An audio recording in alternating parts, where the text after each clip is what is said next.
Bismillahirrahmanirrahim. Welcome to Perspective. I'm your host, Umar Khalid. But we'll continue from yesterday's show where we were talking about Pakistan-India relations, how India is trying to put Pakistan on one side, creating a nexus with the United States, hurling accusations on Pakistan, not just from now, but from the past many years, false flag operations, putting the blame on Pakistan, on every other move that has been made, on any incident that happens, whether it is in the Indian-held Kashmir or in other parts of India. Also, Indian violations on the line of control have continued to grow. Last year, we saw more than 1,970 ceasefire violations on the line of control and the working boundary. So many people who were martyred, others that were left injured. This year also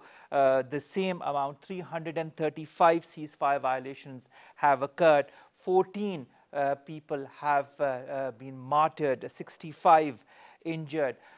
Where is all of this going? Is India having a specific plan on their mind as far as Pakistan is concerned, as far as putting Pakistan on one side is concerned? Have they been able to succeed? Will they be able to succeed? Will other countries toe the line, the same line that India is towing? Will the US understand in the long term what its interests really are and where they lie?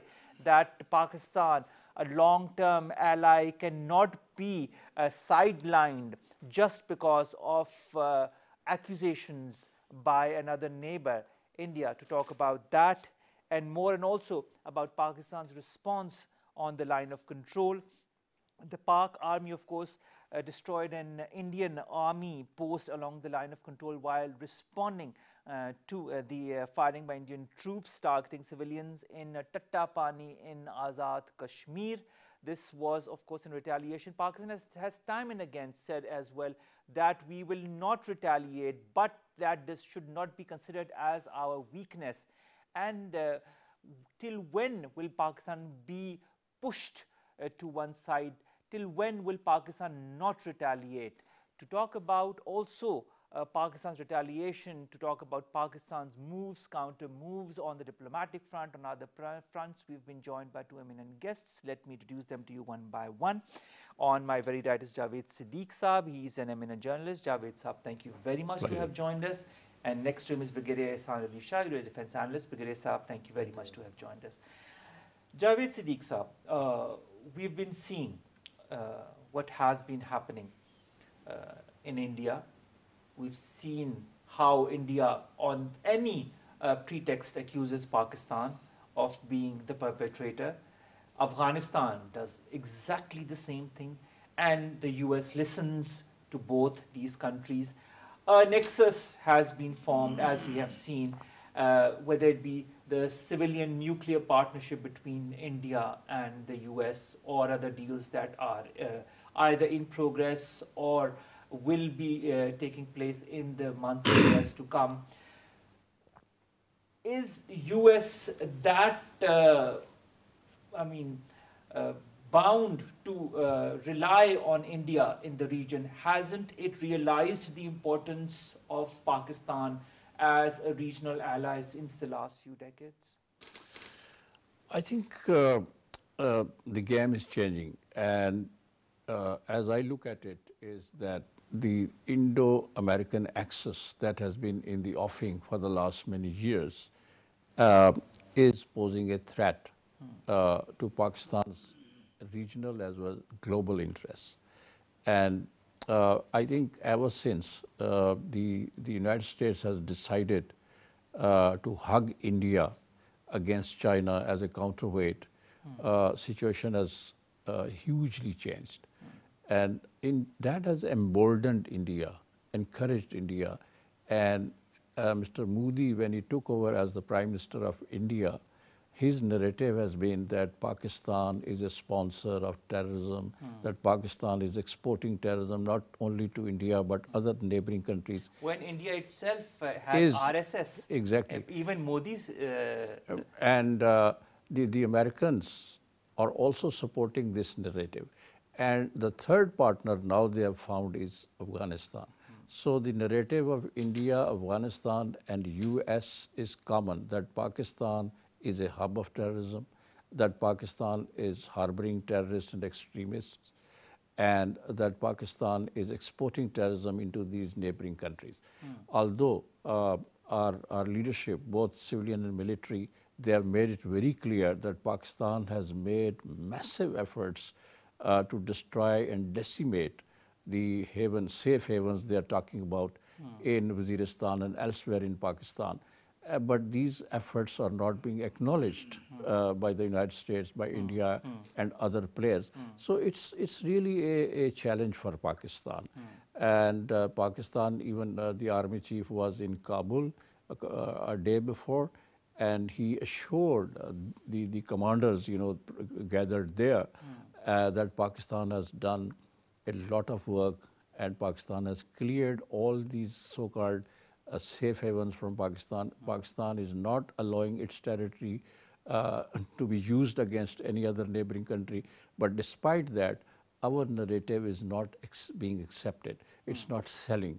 That's very unfortunate. I think we need to take stock of the situation, and I believe that something has to be done on the diplomatic front to convince other people, the major countries of the world, the capitals of the world, and the regional players as well, that they should recognize Pakistan's efforts.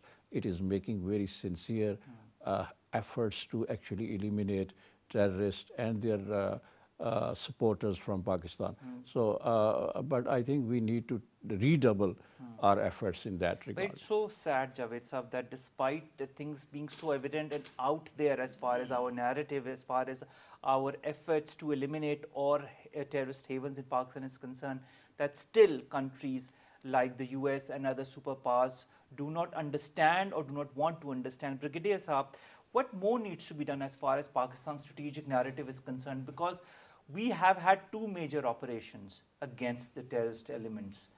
We have eliminated so many of those terrorist elements. 60,000 people also have lost their lives in Pakistan. I mean, are superpowers like the United States, are our neighbors such as Afghanistan or India so blind to all that has happened? Bismillah ar-Rahman ar-Rahim. If they are not blind, they pretend to be blind. Pakistan has done so much, since I will start from Afghan Jihad, when Pakistani borders were open to the refugees from across the border. Pakistan gave them all the facilities. Pakistan did not consider it. They were just like Ansar and Muhajirin, as was an example in Medina, the Charter of Medina. Pakistan has sacrificed demographically, socially, economically, everything. Pakistan so far has spent 123. We have borne the loss of $123 billion in this war on terror. Now, more than 60,000 people have sacrificed. They have given their lives in this war. Pakistani's demography have almost changed because of the Afghan influx of refugees here on this side. And their economic side has also shattered. Pakistan has done so much, I think, and now it is the time when the people at the helm of affairs have risen their voices that it is not do more now on our side. We have done enough. Other side also needs to do something, and in that need something is what? We have called them what? Let me complete. We have called them what? We have called them that we are hosting your 2.5 or 3 million refugees. Please make conditions, favorable conditions for their safe return. This is what our plea is. And the second is we have asked them that please let us sit together for intelligence sharing. If you have some actionable intelligence, you share it with us. And if you have some actionable intelligence, we are sharing, we are ready to share it with you. And a third, please, if you want, or if you say that people across the border are coming into Afghanistan, let's have border mechanism. Let's have border mechanism and border management. And the fourth thing is, if you find some safe havens inside Pakistan, please tell us. We have told you that Anti-Pakistani elements are in Kunar province, they are there in they are there in Helmand, they are there in Paktia, Paktika, and everywhere. These are the places from where anti-Pakistani designs are being planned and they are being implemented. Let us, and yesterday if you have gone through the statement of the Chief of Army, it is not anti-agendas which will work. Let's collaborate. Collaboration will do. Now Pakistan has done it, but what Sadiq Saab has said, I will elaborate further that India has very skillfully converted their narrative into, and they have fitted this narrative into the American or international narrative. And what is that? That Pakistan is the epicenter of terrorism. Pakistan is exporting terrorism. They are saying why they are doing this bombardment on the line of control.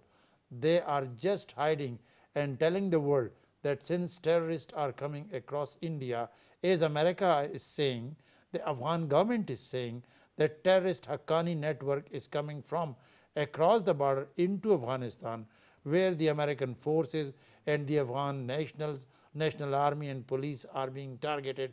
The same way they have converged their interest, Afghan NDS and Indian RA and American CIA.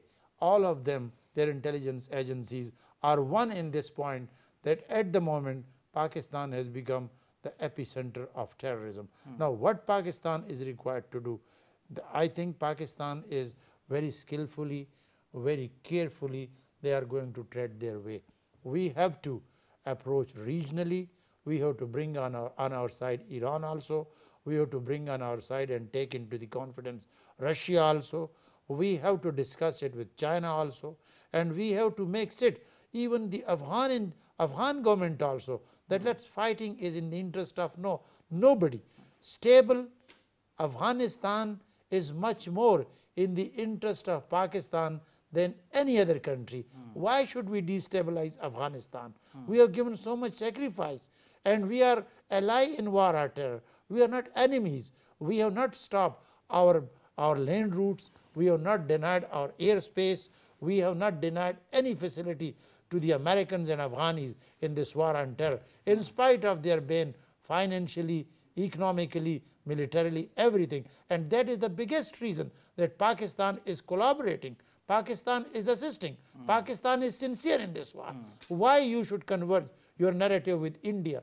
Because we have enmities with India. We have Kashmir issue with them. We have fought 4 wars with them. We have historically enmity with them. Why you are coming onto the side of our enemy? We are allies. We have shared so much. We have sacrificed so much.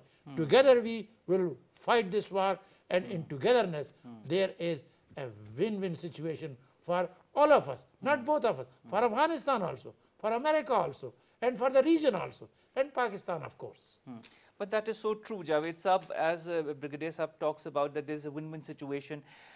Stable Afghanistan will result in a much more stable and a prosperous Pakistan as well. Pakistan is the country that has to gain the most out of a stable and more prosperous Afghanistan.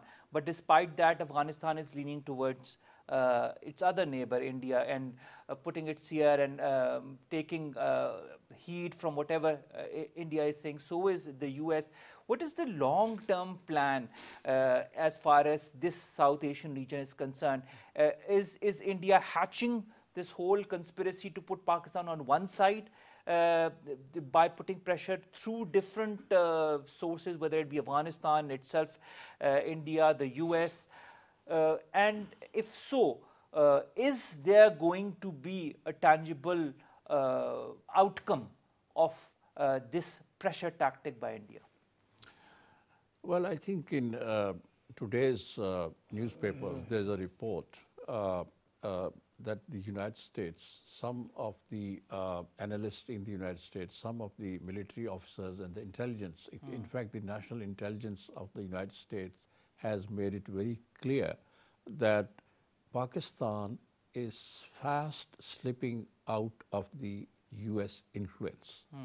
And the reasons given for that is that A, that Pakistan is getting closer to China, But I think the major reason is that Pakistan is not being trusted by the United States. Pakistan has been trying to assure the United States, an old ally, and Pakistan has fought many wars for US in this region. You know, when the Soviet troops came into Afghanistan, it was Pakistan which played the role of the frontline state, and Pakistan suffered even then. But the Americans have turned their back on Pakistan. They don't recognize the sacrifices that Pakistan has made then from 1978, 79 to 88, 89. We remember the Pressler Amendment. Exactly. And Pakistan was the most sanctioned country for 10 long years, starting from 89 to 99. You know, our military and economic aid was completely banned, and we were in a big trouble. And at that time, it was China which came to our rescue.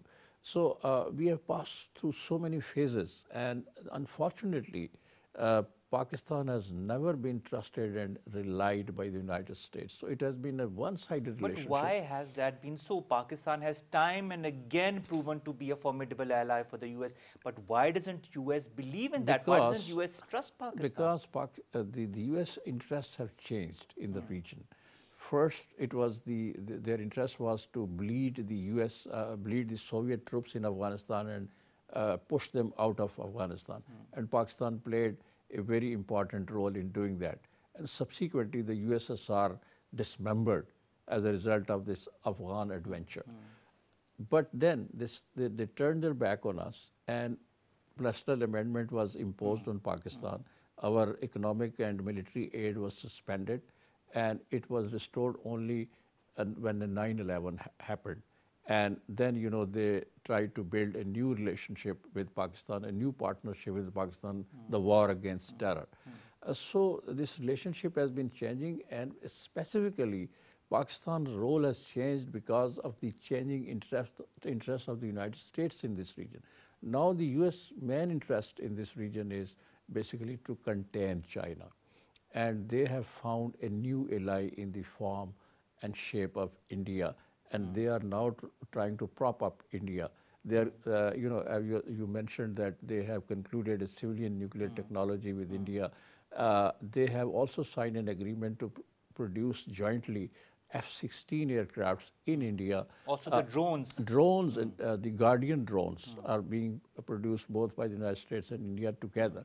So they have actually sharpened and honed the capacity and the capability of the Indians to produce most modern weapons.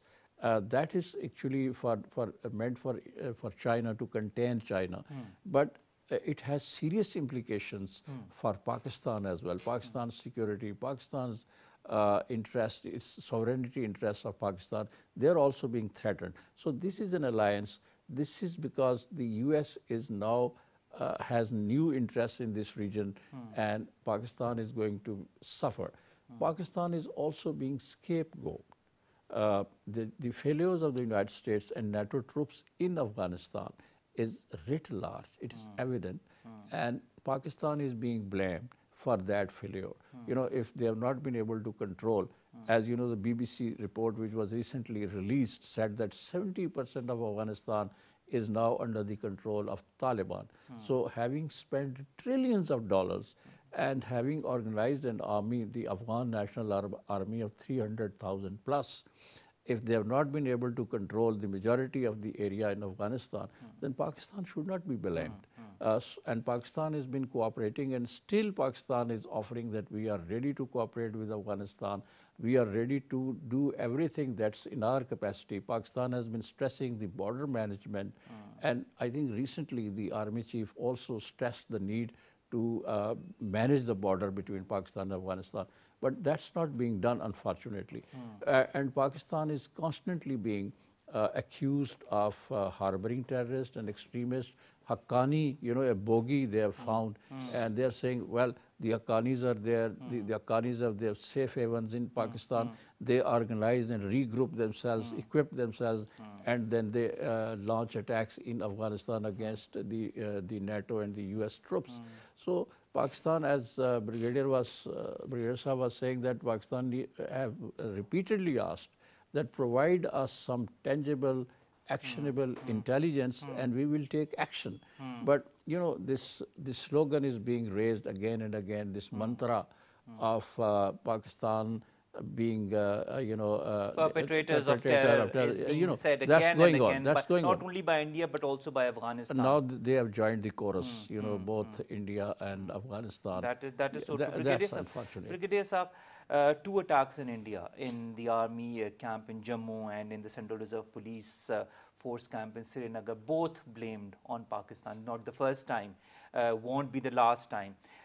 We remember the false flag operations that occurred in India in the past in 2016. ODI, we remember there have been recent implications in a book that have been written by a German author that talk about the Mumbai attacks and how that also was a false flag operation to blame Pakistan. This whole operation, not just since 2017 or 2016, but even before that, as Javed Saab pointed out, to make Pakistan a scapegoat of anything that happens, to put Pakistan as a harbinger of terrorism, of terrorist elements in the region, and to such an extent that it is no longer able to survive in the long term. Won't this also have negative implications on the other neighboring countries? Don't these neighboring countries also realize that a strong Pakistan is also going to result in a strong South Asia? Or are they so narrow-minded in their approach strategically that they do not understand the long-term implications of pointing fingers? Because you point one finger, then 4 fingers are pointing back at you. I think first of all the world should realize that there is a just cause which is the bone of contention between India and Pakistan. Kashmir. And that is Kashmir. It's a core issue. We have fought 4 wars on this issue, only this issue. What is else between India and Pakistan if Kashmir issue was not there? So since this issue is addressed, peace cannot be ensured in this region.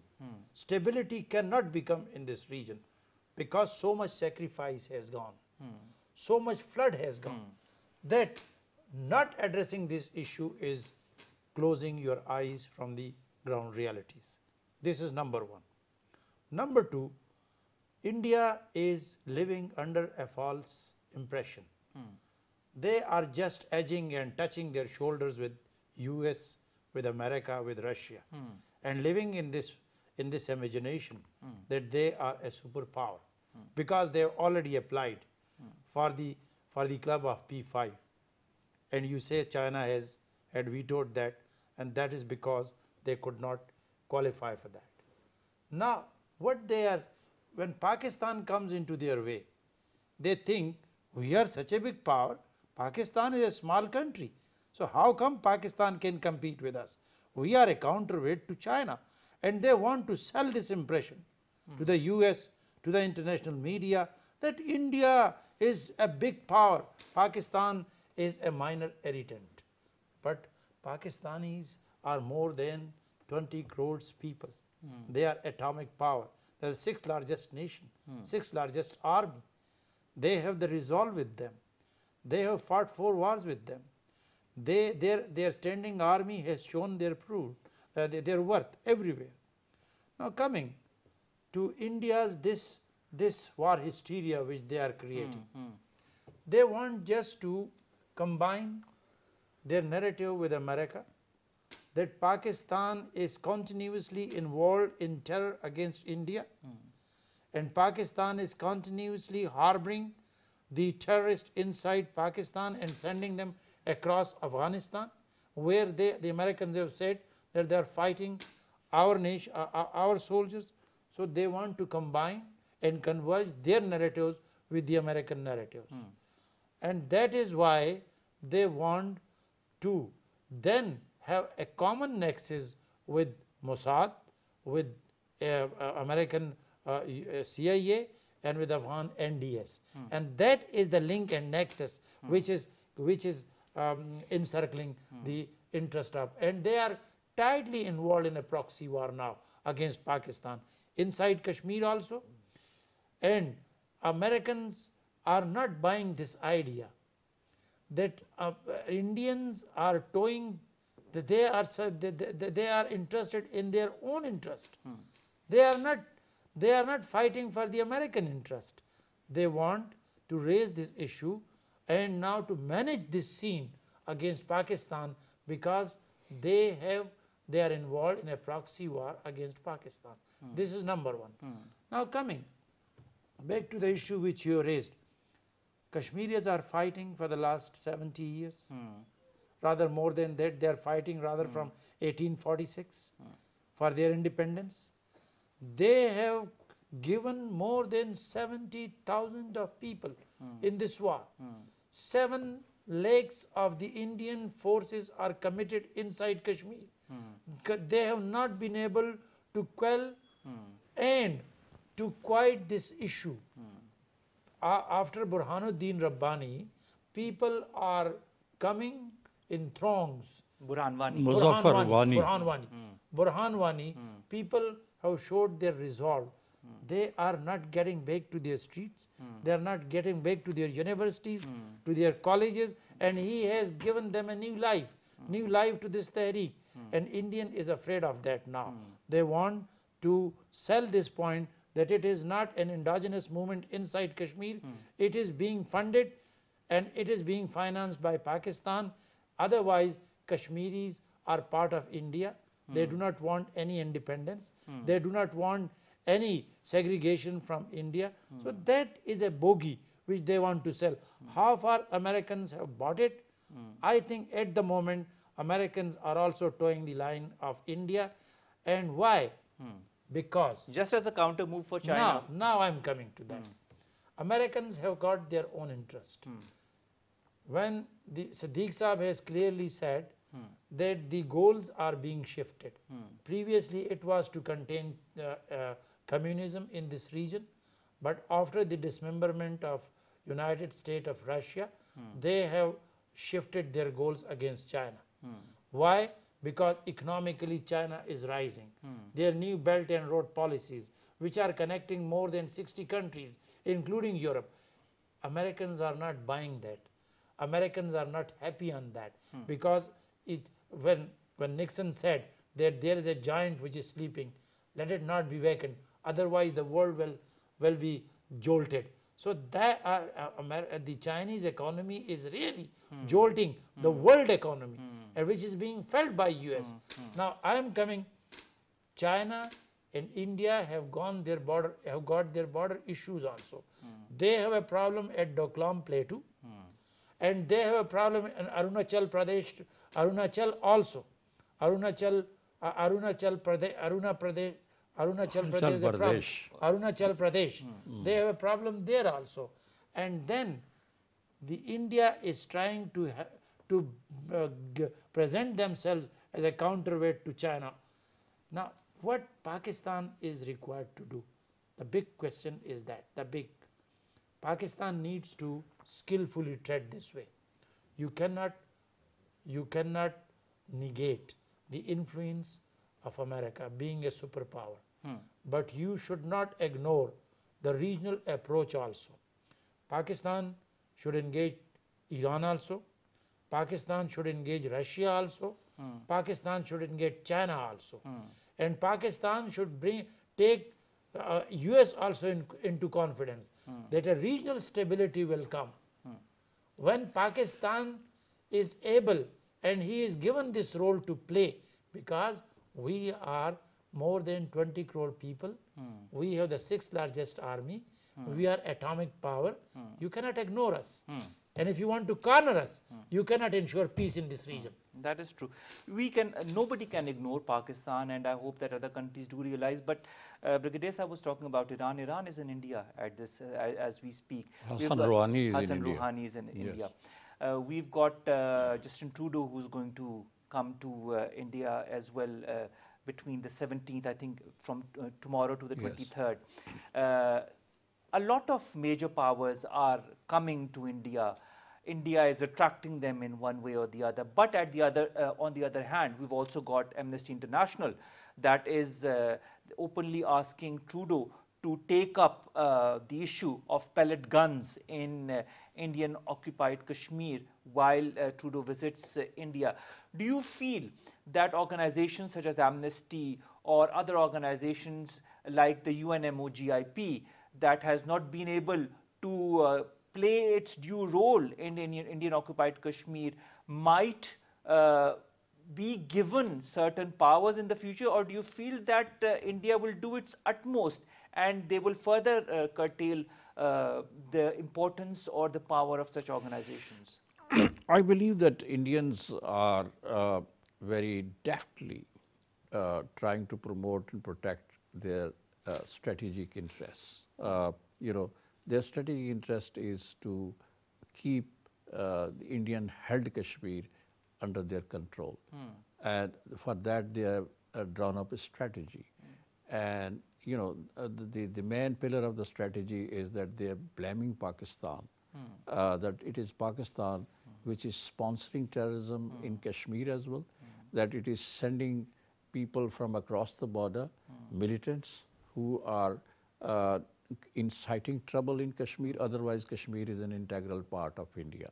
So they are trying to build this impression elsewhere in the world, particularly in the Western capitals of the world, that it is Pakistan which is actually creating trouble in Kashmir, Indian-held Kashmir. Otherwise, the Kashmiris there are satisfied with our policies. They are a part of India, an integral part of India.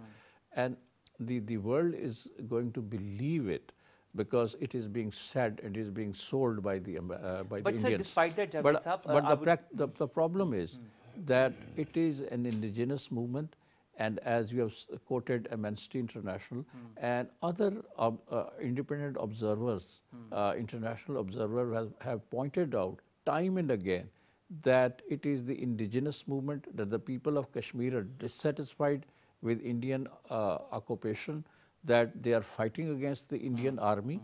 And, after Muzaffar Wani's martyrdom, this movement has taken a new shape, and I think it is reinvigorated, and it has gone into the young hands.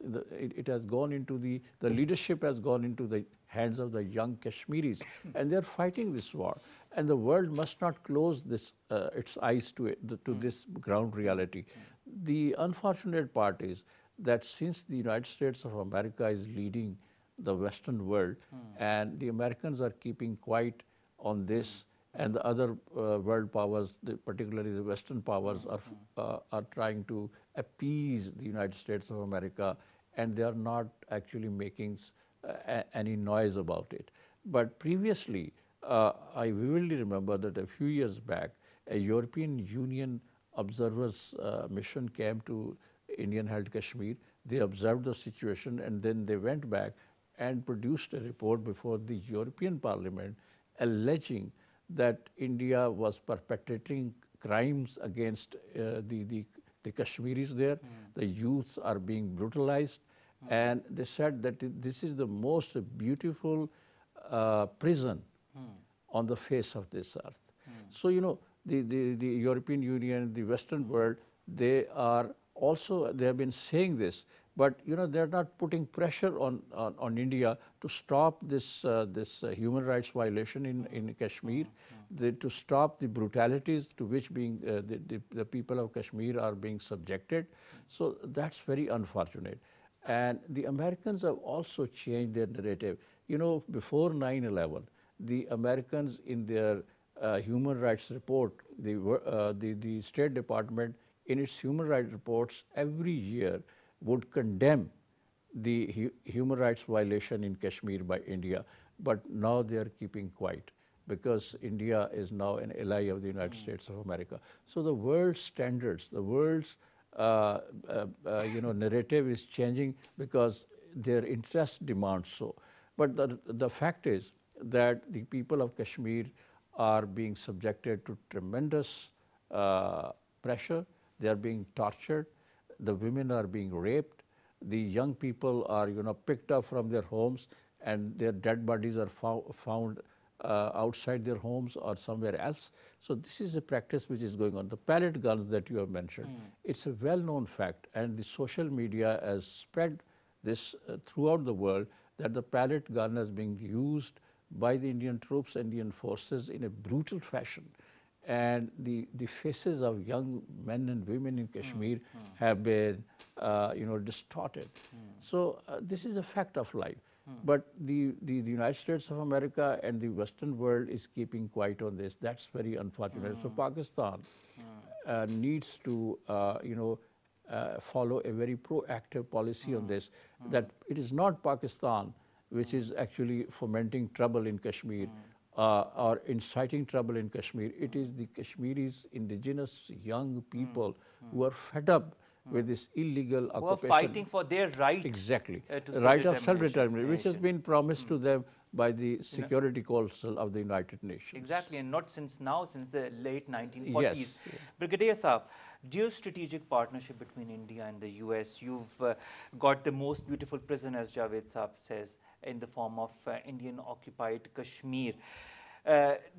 Despite that, India puts the blame on proscribed organizations in Pakistan, and Pakistan is doing the needful.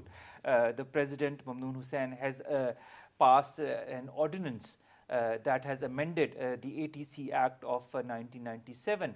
The Punjab government has moved to seize assets of Jamaat-ud-Dawa and other organizations, its welfare wing, the Falah-e-Insaniyat Foundation.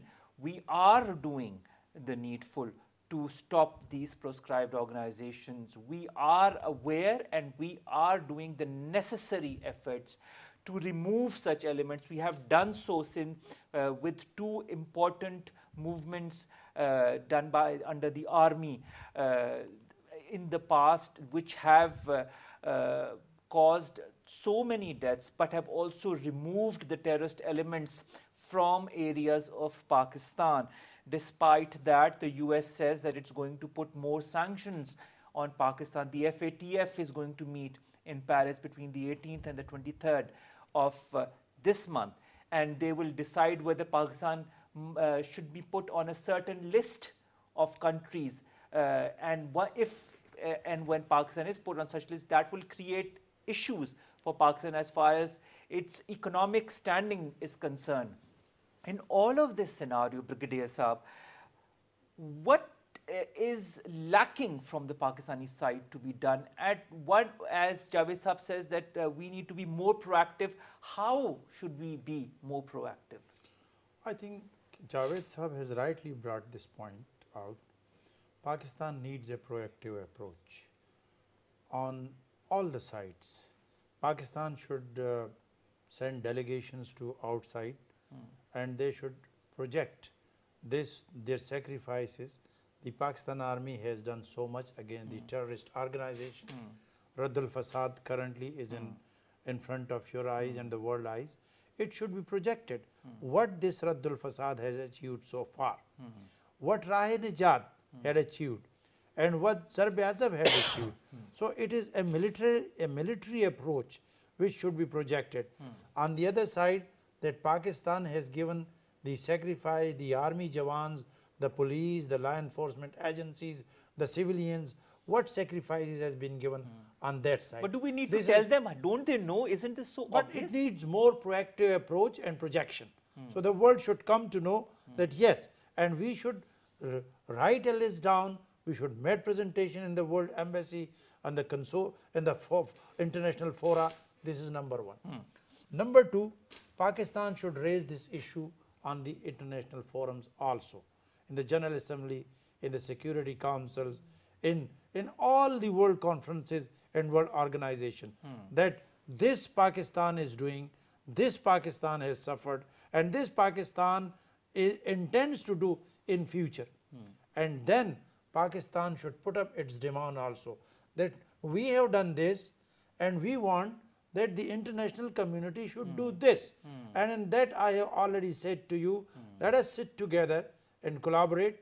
Let us then have the international border mechanism on both sides, on the LOC also and on this side also, so that everything should come in front of the eyes of the Should be international more transparent. community, more transparent. But first of all, Pakistan needs to sit to have its house in order. The priorities must be set that the inside fighting should be over. We should not make ourselves target against each other, and we should be united in fight against terrorism, in fight against this do more mantra which is coming from both the sides. And it is a proxy war, a very organized proxy war on all the fronts. On this side, eastern side, it is being perpetrated and has been started by India. On the other side, by Afghanistan and by US, and then a proxy by India through Afghanistan. The effects are being felt in Balochistan also, the effects are being felt in FATA also, and the effects are being felt inside in the urban areas also.